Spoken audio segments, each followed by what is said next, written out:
Direction l'espace, avec le numéro 139 de l'Actualité Nouvelle-Aquitaine, une revue qui est éditée par l'Espace Mendès France, à parution semestrielle. L'objectif, c'est de porter un regard pluridisciplinaire, voire interdisciplinaire, sur une thématique de recherche, en entrecroisant également art et sciences, et en prenant comme focale les travaux de recherche en Nouvelle-Aquitaine. Alors dans les 200 pages, ou presque, de ce nouveau numéro, il y a environ 26 journalistes, dessinateurs, photographes qui ont apporté leur contribution et une trentaine d'universitaires qui ont pris la plume pour nous conter leurs recherches, avec bien sûr de l'aérospatial, s'élever déjà dans les airs en parlant du développement et du décollage d'Ariane 6.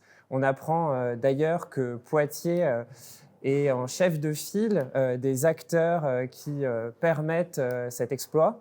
Dépasser ensuite l'atmosphère, découvrir cette presque ceinture de satellites qui nous entourent, comprendre ce qu'ils apportent à nos sociétés et également les contraintes auxquelles ils sont confrontés, notamment les contraintes thermiques.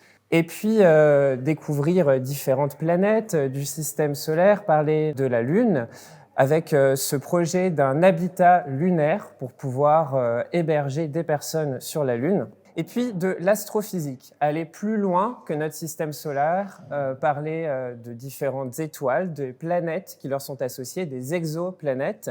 Il y a notamment toutes ces nouvelles données que nous apporte le télescope James Webb et qu'utilisent différents scientifiques, dont Marion Zanès, qui est l'une des lauréates du prix L'Oréal UNESCO, et qui a mis en évidence qu'à quelques 1350 années-lumière d'ici, dans la nébuleuse d'Orion, il y a un disque protoplanétaire. C'est une sorte d'embryon de planète en formation, où l'équivalent de l'océan terrestre, c'est-à-dire quasiment toute l'eau qu'il y a sur Terre, se crée, disparaît et se reforme en l'équivalent d'un mois. Un regard sur un phénomène donc à très très loin de nous qui finalement nous en apprend aussi sur notre passé, puisque l'eau qui est sur Terre aurait pu en partie être créée dans un cycle de cette sorte. Donc on le voit, l'espace c'est un objet qui peut dérouter, avec des dimensions temporelles et de distance bien loin de ce que nous pouvons nous imaginer. Mais il y a de nombreuses portes d'accès pour découvrir cet univers.